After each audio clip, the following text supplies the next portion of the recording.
Welcome to the Naval Postgraduate School Center for Homeland Defense and Security lecture and webinar series. On behalf of CHDS and our co-hosts, the American Logistics Aid Network, Big City Emergency Managers, the Governor's Homeland Security Advisors Council, the International Association of Emergency Managers, the International City-County Management Association, the National Emergency Management Association, the CHDS Alumni Association, and the Naval Postgraduate School Alumni Association and Foundation. Thank you for joining us. Today, we will continue our America in Transition webinar series discussing what leaders need to know as we head into 2023. Our panel will discuss how society's approach to natural hazards is evolving and what leaders should consider when building and maintaining resilience over the next few years. And now it's my pleasure to introduce our moderator for today's webinar, Jonathan Gaddy. Jonathan frequently supports the Center for Homeland Defense and Security as an emergency management subject matter expert.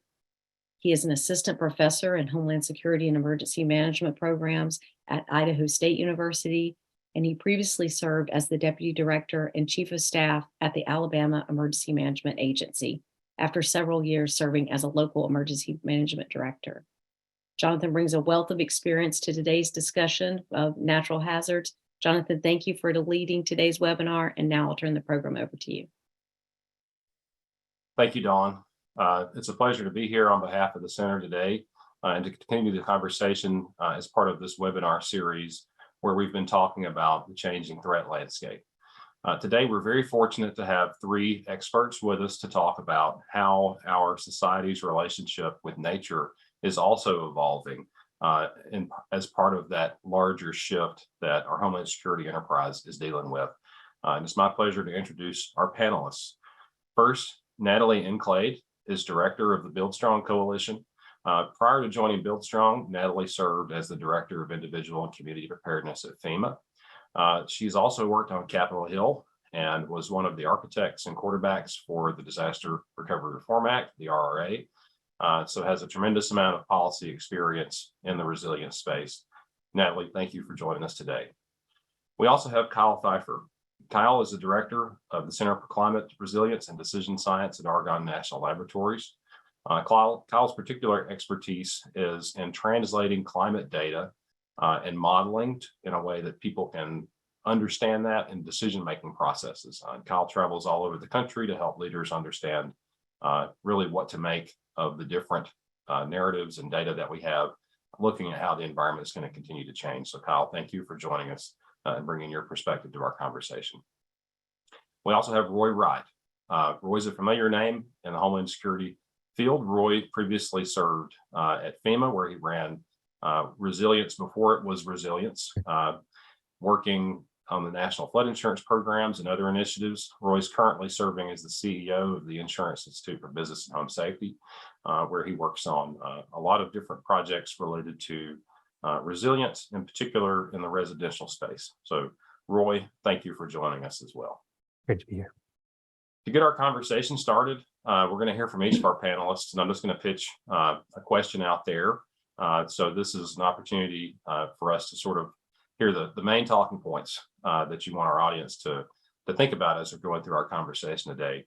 And Natalie, I'm going to begin with you. You've worked on Capitol Hill, you've worked at FEMA, now you're working with a coalition that's looking at how we can enhance resilience all across the country. And you've seen the different ways that we try to drive those initiatives through policies, frameworks, grants. What do you feel like is working right now? And what can we do to keep moving in the right direction? I'll say that we're moving in the right direction. When I first started in this space, we were all just kind of beating this drum of mitigation saves and recovery costs. We all know this, but the funding stream was not necessarily there. It wasn't until 2018 that we kind of saw this influx of money, $250 million into mitigation programming, where before it was kind of like $25 million here, $50 million here. And then it wasn't until that 2018 year that we saw $250 million put into the pre-disaster mitigation program, which was kind of on the tail end of the 2017 hurricane season. It's also important to note here that that money was mainly spent on planning and no real action. There was nothing measurable being done to buy down risk. And in 2018, DURA, the Disaster Recovery Reform Act, created the BRIC program, the Building Resilient Infrastructure and Community Program, out of FEMA, which kind of gave a solid funding stream for mitigation. And the first year it was funded at $500 million, which was huge. We kept doubling and doubling, but this past year it was $2.3 billion with a B. So I think that we're moving in the right direction.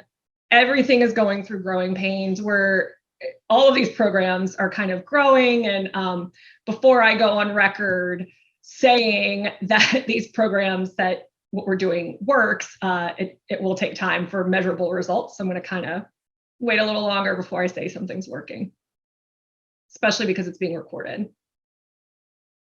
Thanks, Natalie. So I think you make a really important point that's relevant for a lot of our viewers today, that we have financial resources available to start doing projects. It's important for us, though, to understand really where we should start and what those projects are going to look like, because if we understand the way that things are going to continue to change, we may not necessarily have the right ideas, or maybe need some help making better investments. So I want to turn to Kyle and ask for his particular opinion. What do we need to know in terms of how to interpret the data? Where do we find the data? What has your experience been in trying to communicate these issues to, primarily state and local leaders? And what are your initial thoughts? Well, thanks, Jonathan, and good morning or good afternoon to everyone on the webinar today. I'll start by saying that, just like politics, all climate change is local. We can make some broad generalizations about how both future climate extremes and incremental changes in our climate are going to manifest across the United States. We'll generally experience increased temperatures, meaning hotter summers, but most places will sort of be warmer throughout the entire year. Many places will be more dry, or will be drier, but will have periods of intense precipitation. And we'll see many other different climate changes that will really be present at a local or regional scale. And so what I would say to the group on the call today is that you need to become conversant in climate data and understand how climate change will be a risk multiplier or a risk coefficient or an amplifier of the natural hazards that you face today, or maybe of natural hazards that are near you, but are not things that you've primarily experienced in your local community. And so I hope today to talk to you a lot about how to become more savvy consumers of climate data. And I look forward to our discussion. Thanks, Kyle. Thinking about the question of consumers, this is really an area where Roy can bring some ammunition to the conversation today, both in terms of talking about the way the public is dealing with these issues, as well as how we look at it from a policy perspective. So Roy, a lot of your background has been working with regulatory frameworks, the insurance industry, working with the National Flood Insurance Program. What do you feel like Homeland Security leaders need to know about where we've been successful and sort of what the policy landscape looks like right now? Yeah, it's interesting. You go back 7-8 years ago, and I was one of the leading voices dealing with the natural hazard and natural disaster side of climate in both the Obama administration as well as during the first 2 years of the Trump administration. And yes, we talked about this in both of those contexts. And at that point, climate, it sometimes was even just a trigger word. You have to be really careful about using which words in which context. And that's not true today. I think because of the very things that Kyle was just referencing, people have seen the changes. If anything, 2017 through 2022, the kind of natural disasters that played out across the country had this kind of effect that climate change barged in the front door of the American family, right? And so it's met people. But here's the strange disconnect. as much as I think that the vocabulary has become wider, as much as I think the conversation has become broader, somehow we've lost touch with the fact that that increased risk has a price. We might be willing to go, yeah, the federal government should spend money on this. The federal government should give us grants. But it's interesting on the insurance side of the equation, whether I'm in a Gulf Coast context, I'm in Florida, I'm out in California, I'm in the Midwest, they'll talk about these increasing impacts of disasters and then go, but shouldn't my insurance be cheaper? Like, you mean to tell me you've been in 3 car accidents and you want cheaper insurance? And there's this disconnect right now to understand that climate, as it is changing, is not making things cheaper. And we're gonna have to really look at the economic impacts of that on a family's budget, on a community's outlays, as well as at the federal government. Roy, you referenced some of the different risks, and I wanted to highlight that we've had our audience today participating in a survey using the Mentimeter tool. And if we've got a moment, I want to put those survey results up just to kind of get an idea for how folks that are with us today view these threats when we're looking at wind, fires, flooding. And you can see there that we've got a huge concern on severe wind events like tornadoes and hurricanes, as well as flooding. What do you feel like, and I'll start out with Kyle, how are we seeing these particular threats change across the United States, and how do we expect things to evolve over the next, several years or several decades even? Sure. Thanks, Jonathan. Well, first and foremost, I'll say as we try to think a little bit about some of the climate futures over the past couple of years, we've really come to the realization that every year we're saying it's going to get a little bit worse than we thought the year prior. And so what I'll say to start is, for many communities across the country, if you think it's bad now, it may wind up getting a little bit worse. So as you think about establishing a planning factor or a horizon or a scenario, whatever it may be, I would say ramp it up a few percentage points based on the data that's available to you, because we've consistently seen things get a little bit worse as we continue to emit greenhouse gases. In terms of the bevy of hazards that we saw on the screen, I think a great example of sort of a changing environment is hurricanes. If you look back on 2017 and you think about Hurricane Harvey, the damage from Hurricane Harvey was really from a sustained, slow-moving storm that dumped a tremendous amount of precipitation in the Gulf Coast area along Louisiana and predominantly the Texas coast. And we saw that again this year with Hurricane Ian, where we had a storm in 2004 named Charlie that was much smaller and moved through at, I can't quite remember, 10 times, 12 times the speed, almost 20 years prior. And this time we saw another big event where there were damaging winds. But the same thing happened. We saw more precipitation with a slower moving storm. And that's something we may continue to expect in terms of Atlantic hurricanes. We can talk about more hazards out west and wildfire behavior as fuel loads increase from drought, but I suspect we'll have more time for that later. Roy, as we were getting ready for the conversation leading up to our webinar today, you made the point in an earlier discussion that we need to think about attribution. And I was thinking back as Kyle was making his remarks, the human environment is, in terms of where we are located and how we're growing in our cities, is also changing. What's your thought on that? I think this is a really important piece. We did a study on this when I was at FEMA, looking at the changes over the next 90 years. And it's funny because as folks have come along on the conversation about climate change, we're really fast to say, oh, climate change caused that. And climate does have some responsibility in attribution that is here, but we keep building out. We keep increasing the size of the built environment, right? And so you think about that event like Harvey, there is so much pavement. That water does not get to absorb. That water conveys. And we're in a context with Harvey where that event just churned and churned and churned. And we've always thought about hurricanes based on what we see on TV, which is they made a direct hit. We know the wins, but now we're dealing with the churn. You're fatiguing the building. You have 3-4 days of that precipitation just coming and coming and coming.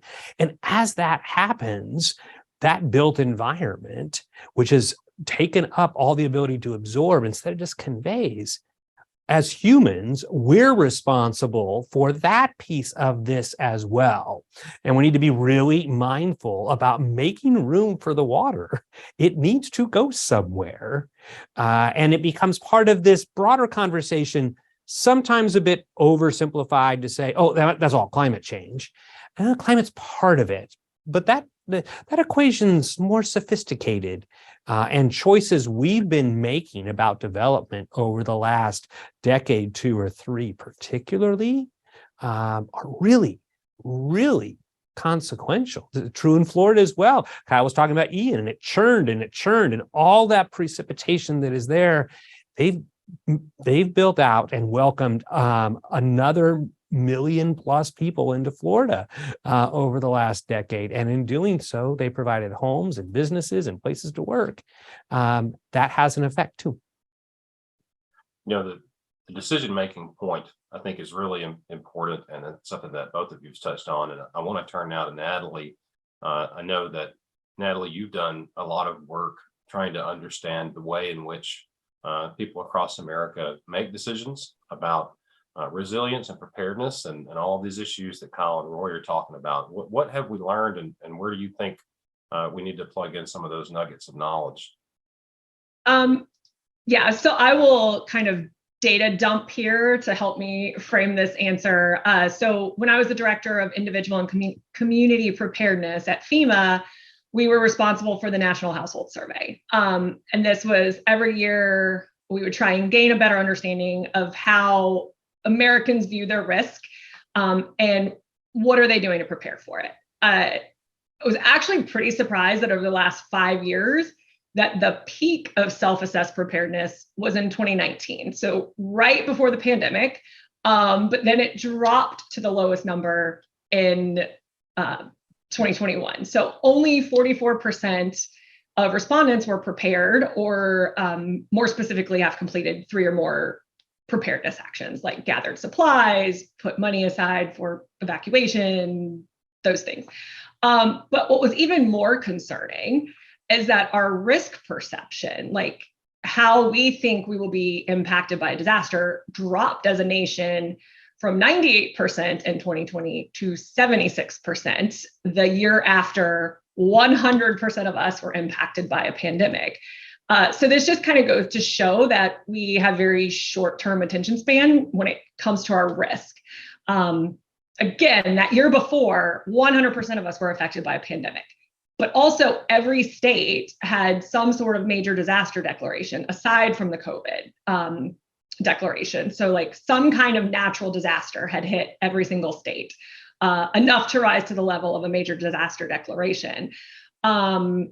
So I think that more needs to be done in figuring out how can we drive people from awareness to action? How can we kind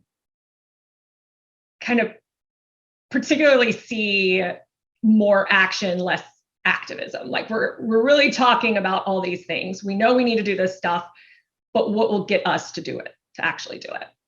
So, Natalie, you mentioned the pandemic, and I know that a lot of our audience participants today were very engaged in the pandemic response, and we don't often think about biological hazards as being in that umbrella of natural hazards. I think clearly there's an argument for us to look at things that way.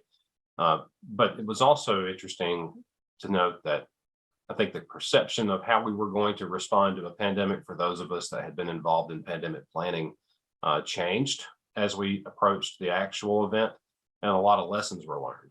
So one of the questions that I have for you all today is that for those who are working on climate issues, sort of in a silo, if you will, looking at the science and the data and the research, what do they need to be learning from the Homeland Security community? What pieces of data or information, kind of real world like you said, Natalie, moving from activism to action.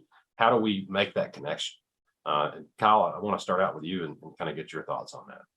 Sure. Thanks, Jonathan. You know, I go back to the post 9/11 days where we sort of saw this expansion of the Homeland Security enterprise and a rapid professionalization of emergency management that ensued over the following 2 decades. And if you look back on the past 10 years, emergency managers have been called upon to not only respond to the pandemic and to a bevy of natural hazards that many of which have been influenced by climate change, but they've also been asked to be responders for an opioid crisis, to support unaccompanied minors in the US Southwest border, to be engaged in civil unrest events, and to do many other things that I think many emergency managers really didn't think was going to be within the scope of their jobs.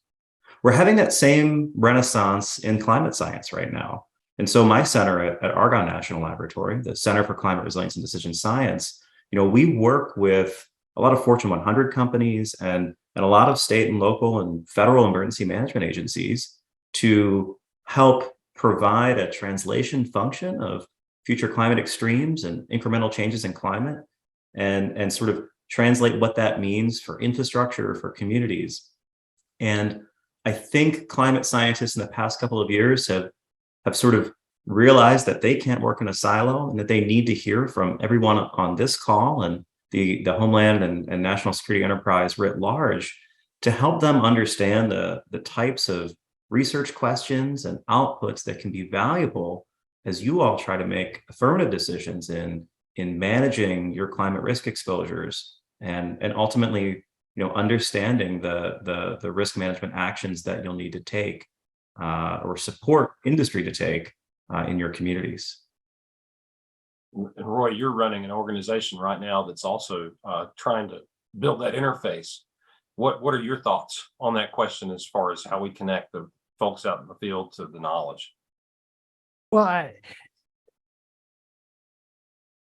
it starts with yourself. I think as leaders in this space, leaders in the Homeland Security enterprise, are you paying enough attention to this stuff at your own home, at your own house, or are you simply telling other people what to do? I think that part is really, really consequential. But let me maybe go more to the point of your question, because I do think that all too often our understanding of risk in the Homeland Security domain, but particularly in emergency management, really focuses on response.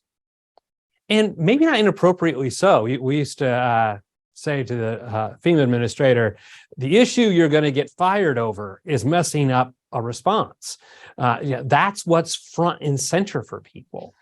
But when we look at these climate dimensions, we're looking at something that is far more complicated. And our understanding of risk, I think, is too narrow. We take too simplistic a view. And I think the data elements that Kyle is speaking to then gets met by those social dimensions that Natalie was talking about in terms of choices people are making. And I think that we really do need to, as experts in this Homeland Security domain, broaden our understanding of risk, because that's going to change how we make our points to the public and inform the decisions we're going to make going forward. I moved from FEMA directly into the insurance industry about 4.5 years ago. And I'll tell you, one of the biggest surprises for me was this point about how simplistic I think at times the view of risk can be, because it's so response focused. If an insurance company took that narrow of a response, they'd go bankrupt. So how do we take these dimensions? Yes, bring the multitude of data, but then bring some of what's been going on in fusion centers and that mindset, because we need to integrate a whole lot more information and position that for decision makers. I think that's the big gap that's in front of us right now. Roy, can you say a little bit more about the integration piece? Because one thing that popped into my mind, I just want to throw this out there into the conversation spaces. Oftentimes we think about these climate risks and changing environment and different forms of extreme weather in kind of a hyper-local sense. It's how does it impact me? I think it's important for us to remember also that these are changes that are going on and creating new pressures on societies around the globe that can have some indirect effects in terms of homeland security, immigration, movement of populations, extremism, and those kind of things. But I want to get back to that point you were making, that we have some really good systems and processes here, like fusion centers. How do we adapt that to the issue of natural hazards? I think we're going to have to bring the expertise. Kyle's kind of an archetype of this, but there are many in the field who understand that, and they need to become power players in the fusion center. This issue goes back throughout all of human history. Wars over the entire arc of human history are usually driven by water. Too much of it, but usually not enough of it. That's what people fight about. And now we're in a place by which there's droughts going on in the world, which affect the ability for the local economies to play. There's points by which it gets overwhelmed. We've seen this in places in Asia. But then take it back just to here inside the United States. Hurricane Laura hits Southwest Louisiana in 2020 during the early days of a COVID pandemic. What else goes on in Southwest Louisiana? Well, a tremendous amount of the energy in this country flows in and out of that. That's where our liquid natural gas pieces play. So much of what comes in out of the Gulf flows through those places. Well, they said, well, we'd had this big event 15 years earlier with Rita. Okay, not quite sure what to do. Hurricane Laura hits. 6 weeks later, they get Hurricane Delta, right? You get sucker punched again, and their biggest COVID spike in terms of cases goes up during the immediate piece related to Delta. That kind of disruption affects the economy in places that extends far beyond. You're like, well, we're not using as much gasoline at the point. That's true, but we were needing the pieces to power our electricity to move across the grid. And so I think there's ways by which things we know about infrastructure and things that the fusion centers would have paid attention to needs to then be complemented by understanding these pieces. One step further, it's not just the one event that you have to respond to. Start thinking about the compounding effect of when Laura is followed by Delta inside a sequence. Just inside 12 months, they had 5 declared disasters in Southwest Louisiana, because it was followed by tornadoes. It was followed by the biggest floods that they had had on record. How are those pieces playing, and how disruptive is that to our ability to function as a nation? Natalie, we had a question from the audience that wanted to hear some more about the survey data that you cited, and I want to tie that into what Roy was just wrapping up with in terms of these cascading and compounding effects, but at the community, social, kind of human level. And I know that this is an area where you spend a lot of your time. So can you tie those threads together for us? The original stat was so over the last 5 years, the peak of self-assessed preparedness was in 2019. So remember, we had the pandemic in 2020, and then it dropped to 44% believe that they were prepared or had taken 3 or more preparedness actions in 2021. So, but the most interesting part, again, is the risk perception. So 2020, 98% of the population thought they'd be impacted by a disaster. Now it's 76% of the population believes that they'll be impacted by a disaster after all of us were impacted by a pandemic. And what's really interesting to me here, and going into kind of what Roy was talking about, is like our short-termism, I guess. No country was prepared for COVID, despite all of these other outbreaks in the past decade, like SARS and Ebola and Zika. So like turning it into climate, if we find it as difficult to act to a danger that's just a few weeks away, like we kind of saw COVID coming up, sneaking up on us, still couldn't act on it, still became its own disaster in a way. how are we going to respond to a danger that's a few years away or a few decades away, specifically as emergency managers, where we operate on a fiscal year budget, and that's somebody else's fiscal year problem. So let's kick the can down the road. So these are the types of things that we need to prepare for, and stop thinking that it's going to be somebody else's problem. And it's a recency bias, right? Yeah. That plays into this. So in early 2021, they had that big cold snap that hits particularly Texas, but over into Louisiana as well, right? In Louisiana, they said, this never happens here. We don't even think about it, except some of us can remember that it did happen in 1997. Texas says, this never happens here, except we can look and says it did happen in 2011. And you hit these points, and that's over a 1 or 2 decade period of time. But that change that Natalie talked about, it hit its peak right after those hurricanes of 17 and 18 played out in sequence. And just 12, 24 months later, yeah, I'll be fine. Won't happen to me. Won't happen to me. And you're like, oh, us humans, we have such a narrow memory. Yes. I actually have a really good story. I am originally from New Orleans. Right after Katrina, I had moved back to kind of help the city recover and all of those wonderful things. And then there was another storm. I can't quite remember which one it was, but it was the next big one, right? So I asked my neighbor what she was going to do, if she was going to evacuate. And she told me, no, she was going to sit still and stay there. And I said, well, what did you do for Katrina? And she goes, I was rescued off my roof. So she knew what could happen. And still, it's that perception of, well, it's already happened once. There's no way it's going to happen again. So these are the types of things I think we need more research into, more how are we possibly going to drive this change?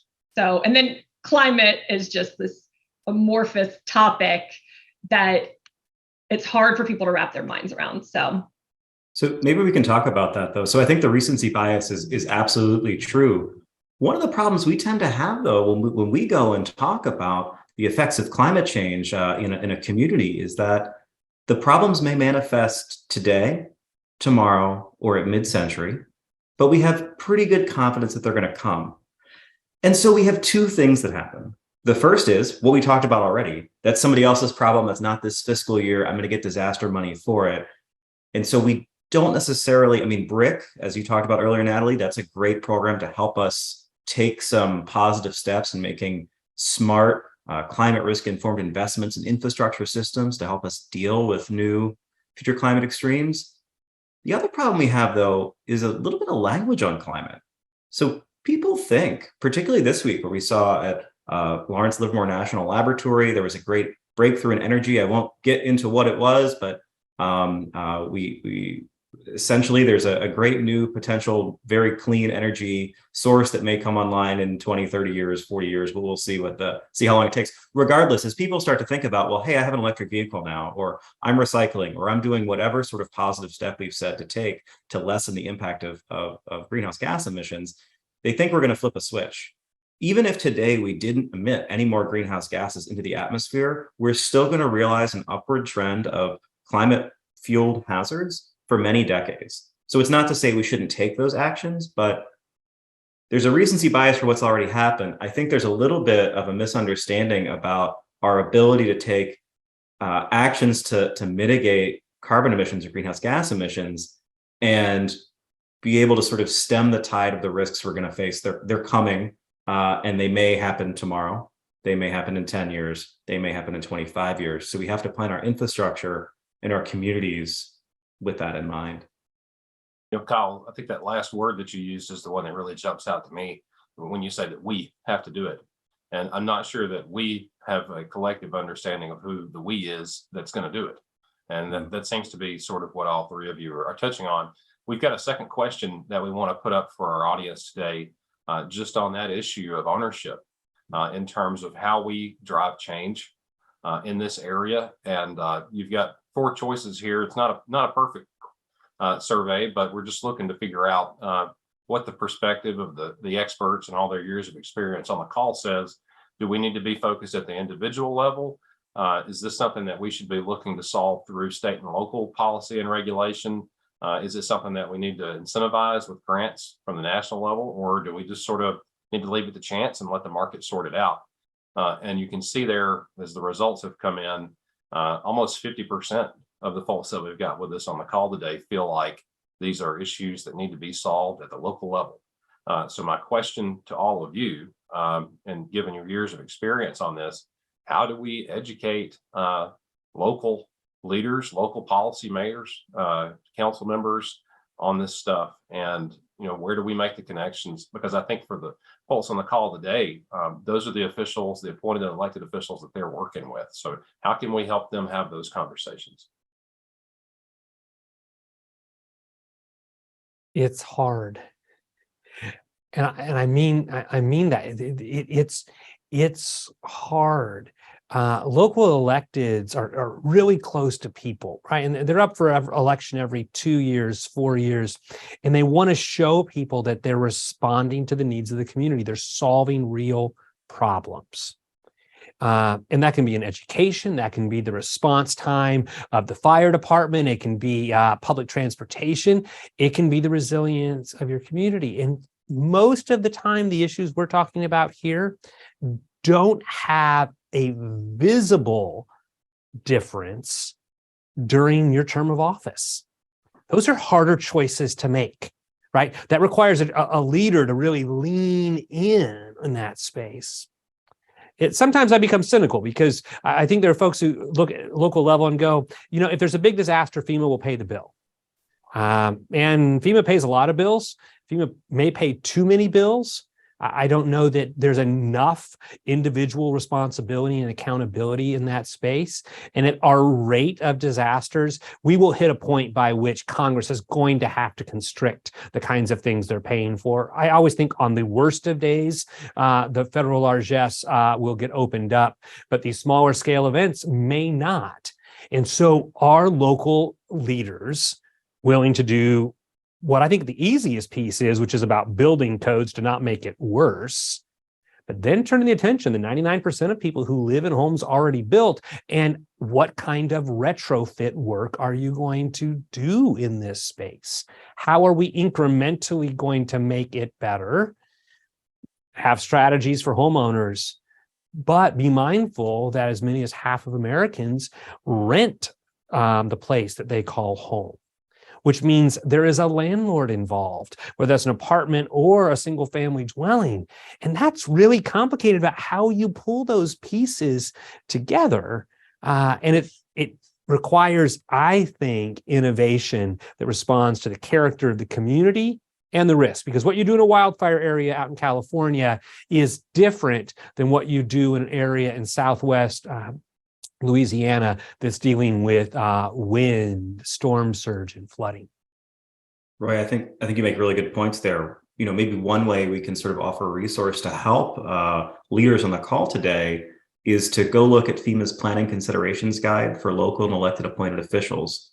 It was published maybe about a year ago, and a central focus of the guide is how to have hard conversations with elected and appointed leaders, and help them understand how to, take good action and how it benefits them for the community. If you're a local and elected appointed leader, you can also take a look at it and see what your savvy team is going to come to you with, maybe in a few short weeks. One other thing I'll say though about education, I think it's important to instill a enduring approach to being more resilient in your thinking in terms of designing buildings or building codes or land use planning or whatever it may be. It's interesting, even when we work with very large, Fortune 100 multinational companies, the thing that has consistently tripped us up has been that we didn't think enough about instilling that cross-departmental approach to thinking about climate. And thinking about all the aspects that we need to consider, from the financial perspectives to the functional perspectives to whatever it may be. And so I would say your leaders got to be a champion for climate. So you need to help make them that. I hope you will.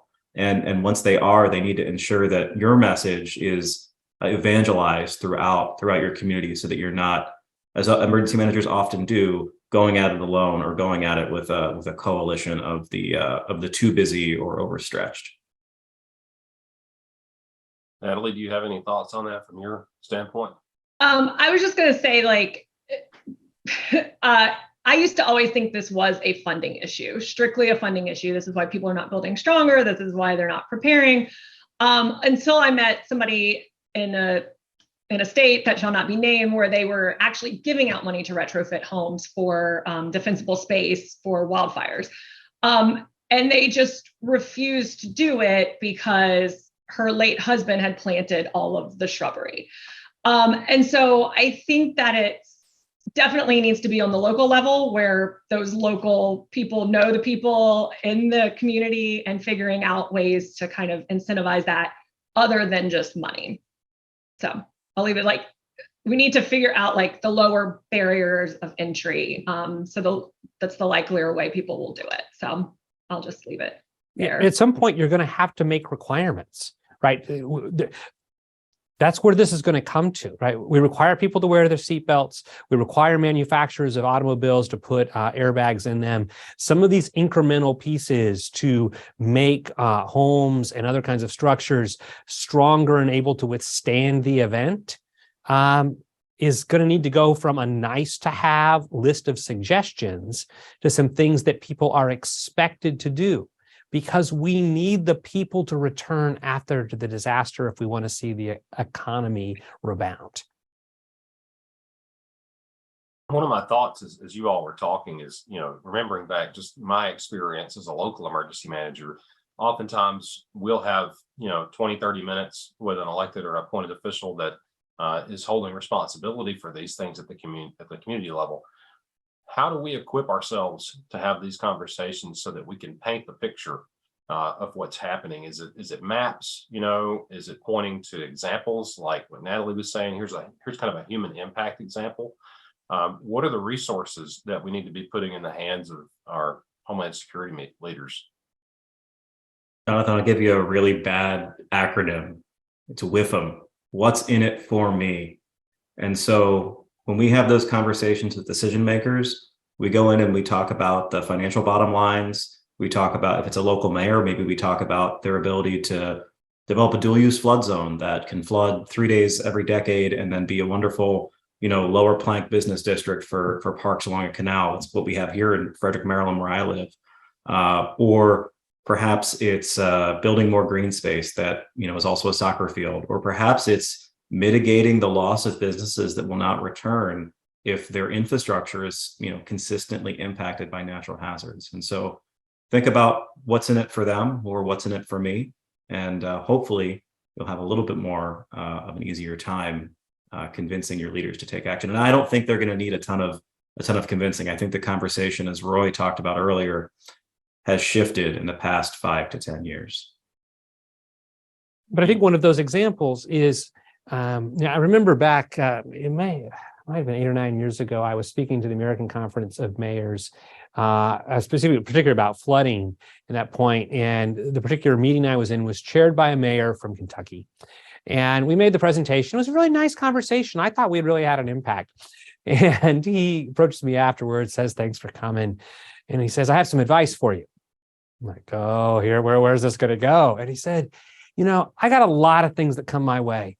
People want me to bring a solution. You talked a whole lot about the problem. I didn't need that. I needed to know what I could do about it." And so I think we do need to describe risk. I don't think we can get away with just going silent on that. But it really made an indelible impression on me that said, if I just described the piece, we started miring the problems, and local leaders, particularly elected leaders, they need more than that. They want to know specifically what can they do in their community. And that will be more compelling and more transformative than simply trying to scare them with one stat or the other. Right. I like the phrase admiring the problem. I think that's something we're all probably more or less guilty of at different times. But I'm thinking back to the experience of folks that are working at senior leadership levels. It's at the state and local level. Sometimes we can be hesitant to put things on the plate of a decision maker if we know there's not an appetite for it, or that we might not, get a good reception to say, hey, look, let's talk about how important it is to have local regulations here because of climate change. How can we help our audience tackle that problem? Know your audience, and know that you're playing a longer game, right? Don't view your success or failure about whether or not when you pitch something related to the floodway parks that Kyle was just talking about, whether or not, a month later, the city council votes in favor of it. You're planting fundamental seeds that opportunities will then meet. Make sure you're clear. Don't overwhelm them with too many ideas, right? At some point, they stop listening to you. They're like, jabber, jabber, jabber, jabber. I don't know what this is. But you got to take a longer term kind of view of this. But there is going to be another event. Jonathan, you dealt with endless tornadoes in that kind of space, and particularly with some low to moderate income communities that are there. These aren't easy solutions. But there are fundamental things we can do about the roofs that go back on the homes, the approaches we take to mobile homes or the like. You can't judge your success or failure the first day you offer it. You've got to make a longer case.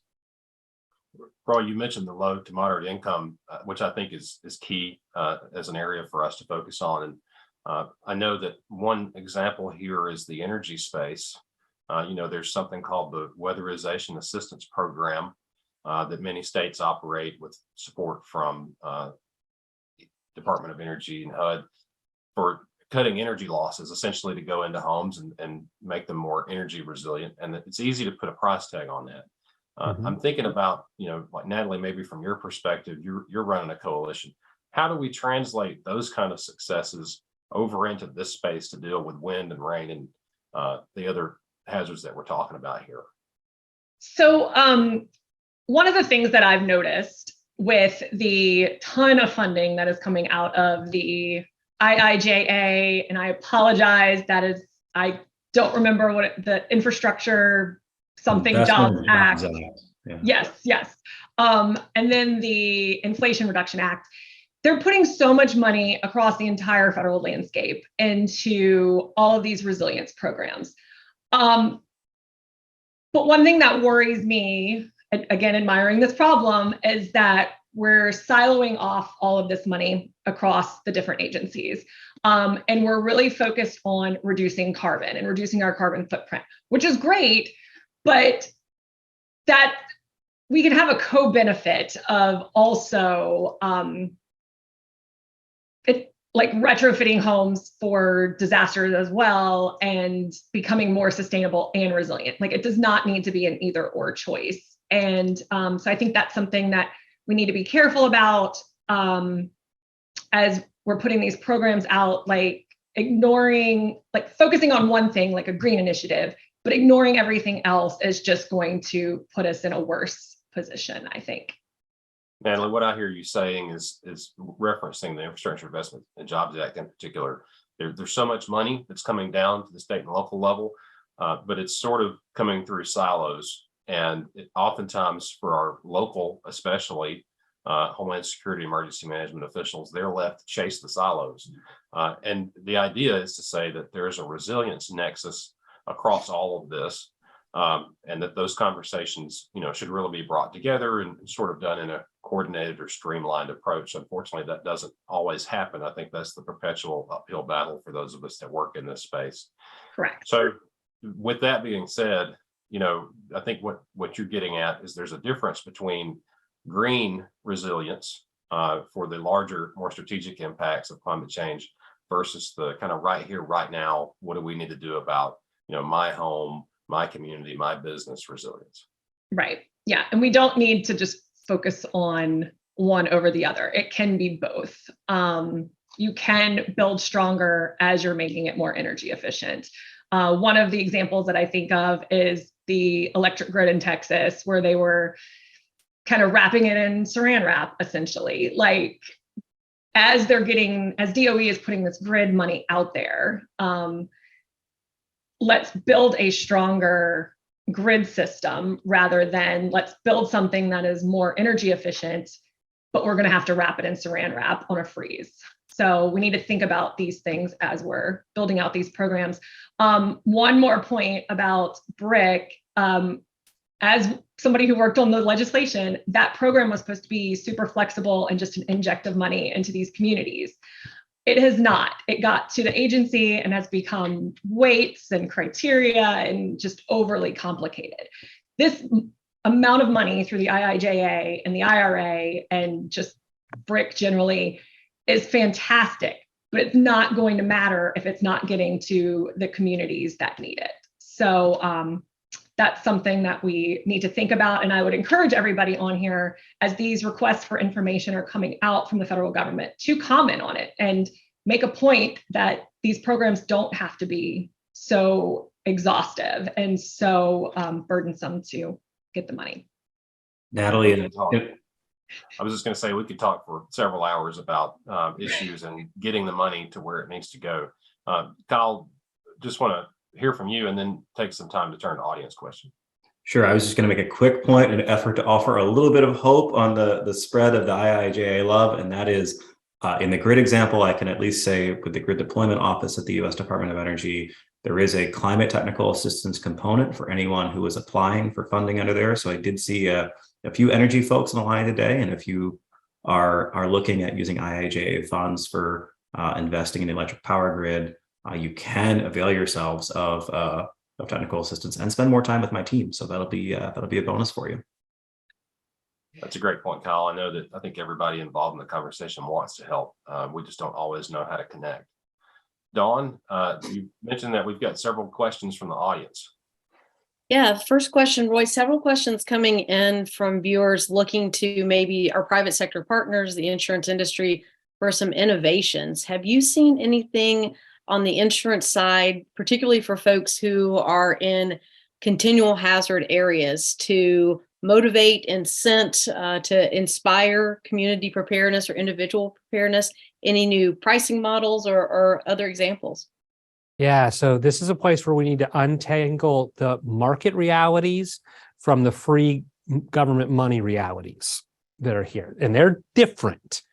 So as it deals with insurance, which is a tightly regulated industry, they charge premiums based on risk. If risk goes down, price goes down. Risk goes up, price goes up.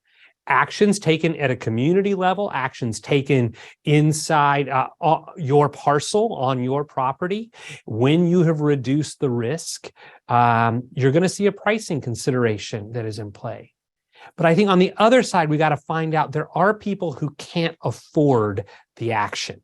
And that's the place where we need to be using these various government grant programs to put it in action and put that piece in motion. The insurance industry can recognize that progress, but the private sector is not going to do a free building program the way that the government would. So one other bridge.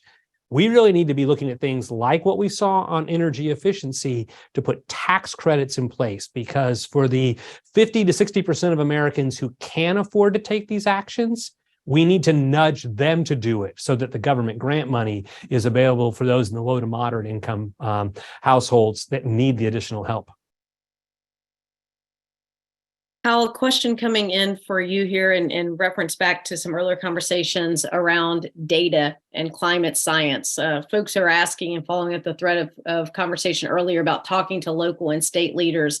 Any advice on a more easily understood climate data metric or a way to kind of get the foot in the door to talk science as opposed to just talking the problem?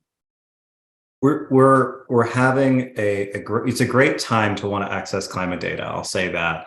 So the White House has a portal out. My team at Argonne has a portal out right now. The First Street Foundation, some of which that data is in the White House portal, is available, and most of it's free. What I would say is be prepared to spend an hour or two. It doesn't take a long time to just kind of get a sense of where you're going to be in 20 years or 30 years or whatever that time horizon is going to be, but recognize once again that that climate extreme that you're observing for those 3 decades could happen tomorrow, could happen 10 years, could happen 30 years. But if it's in there, there's a pretty good chance that something similar to it will occur. And so what I would say is come in equipped with 1 or 2 nice images, and come in equipped to talk a little bit about how climate's going to change incrementally. Once again, temperatures will increase maybe a little bit, every 5 to 10 years, as well as what some of those extreme cases could be, the extreme hurricanes, the wildfires, the drought conditions. It's going to take some time to get comfortable with climate data if it's your first foray into this space. Just for our portal, the Climate Risk and Resilience portal from FEMA, Argonne, and AT&T, I'll say we've tried to really spend a lot of time contextualizing that data in the context of community resilience and infrastructure resilience. And so it's all sort of mashed up in one geospatial domain. There's benefits to other data sets too, but I would sort of say take climate and put the so what in there against those incremental changes and extremes. Jonathan, we've got several questions for really anyone on the panel to field, asking about, as climate threats evolve and accelerate, are there any good technology solutions or potential technology pitfalls? Several references to EVs, to electric vehicles, and what that might be in evacuation. For really anyone on the panel, any promising tech tools that might help us either understand the problem or start thinking about solutions, or tech advances that might pose new problems?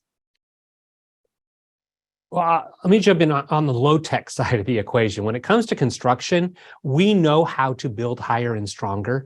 We know how to do the incremental piece to seal your roof deck so that if you lose your shingles, you're not going to have water intrusion. We know the simple actions to change the landscaping closest to your house in a wildfire area. This is technology in the construction field. It's pretty low tech, and it is often something that costs a few $100 to a few $1,000s. It's not fundamentally changing the base price of something, but it needs to be done. And right now, I don't think consumers appreciate that on the way in. And I don't know that we holistically urge them into that space. I'll let someone else get to the details of EVs and batteries. There's some complications that are there. But I think more holistically, so much of the innovation that we can do is frankly at our fingertips today. We're not waiting for the next thing to be invented so that our residential structures can withstand the disasters that are coming our way. Roy, I think that's a good. I just want to plug in there and ping Kyle, because he brought up the recent fusion results, and it's we're talking decades out, but we don't need fusion generation of electricity to be able to keep people's houses from burning down or to keep the roofs on the houses. And that's, I think, the immediacy of this threat is often sort of projected out into the future, but we're talking about stuff that's happening right here and right now. Kyle? I think, everything Roy outlined is exactly what I would say for the individual to take positive action. I'll just give an industry example. So we work with a lot of electric power utilities, and some of the more innovative ones are not only trying to understand their climate risk exposure, but they're also trying to understand their future demand. And a big part of that demand comes from increased electrification, both for electric vehicles as well as for things like heat pumps. And so they're in this interesting space where they're trying to make positive decisions about how will their infrastructure perform, generally under, let's take a place where you have extreme heat, which could derate transformers. We don't have to get into that, but it can also, have an interesting mix to change when peak loads occur on the grid. And so it's interesting to see these leading companies take a sort of integrated climate demand technology study to really ensure that they're setting the rates that they'll need to be able to provide power to communities for decades to come. Natalie, a question coming into you, really digging into your preparedness experience. A lot of folks talking about being new leaders, particularly at the local level. Any suggestions for a way to start or restart the conversation at the local and individual level about preparedness? You've got a long body of work, and we've all seen the frustrations of engaging. Any low-hanging fruit as it comes to just starting that conversation with the community? Absolutely. So I would dig into ready.gov. The Individual and Community Preparedness Division does all of the background research on specific protective actions that you should take through each hazard, and then boils it down into quick digestible materials. So all of that is available on ready.gov by each hazard. The best example I have of this is, and not because I'm from New Orleans, but the New Orleans Ready program has taken most of the Ready protective actions and then kind of morphed them into New Orleans culture. So they have a calendar that they put out every year with local artists that put the protective actions on each month. So things like that, be creative, know your audience, know how you can best conceptualize risk to your individuals, is the best place I've got. But ready.gov, the work's done, the resources are there, and it's updated as risks and landscapes change. So Thanks, Natalie. Jonathan, I'm going to turn it back over to you, mindful of time, for closing comments with the panel. Absolutely. Thank you very much, Dawn. And I just wanted to say thank you to the audience today for taking time to plug those questions in the chat. I want to hear from each of you, just a closing statement here. You know, if you had 30 seconds to tell Homeland Security leaders across the country the most important things from your point of view, what do you want to leave them with? We're not hopeless. There are real things we can do, and we need to incrementally address those. There's some really big picture things that need to happen at a national and an international scope. But as officials that are in communities, get the data, look at specific actions, and lay out strategies. You don't need to solve for this overnight, but we do need to make progress towards solving it every single year. Kyle? Take action. Understand that your risk exposure continues to grow, and when risks may impact your community may not be when you're an elected leader or an appointed leader. I like to think about Eisenhower building the interstate system. We need to do the climate equivalent of whatever that may be, although it's going to be a multi-infrastructure system. So yeah, thanks. That's a great example. And Natalie, we'll leave it with you for our closing comment. I would just leave it with, think of the landscape as more holistic. So like, if we are focusing on green infrastructure, let's not forget how we can make it more resilient to natural hazards. Everything can be built stronger, and we should do that as much as we possibly can. Well, I want to say thank you to our panelists for taking time out of their busy schedules to be with us today, and thank the audience. This has been a great conversation. I think we could continue to pull these threads for several more sessions. And thank y'all very much for contributing your time and expertise. And Dawn, thank you for hosting us. Thank you, Jonathan, again to you and to all of our panelists for today's engaging conversation. On behalf of CHDS and our co-host organizations, we also thank our audience for joining us today. And we invite you all to join us as we continue our series of America in Transition, discussing what leaders need to know in 2023. Next Wednesday, our panel will explore how the cyber landscape will continue to evolve in the next few years. Thank you all for joining us, and have a good day.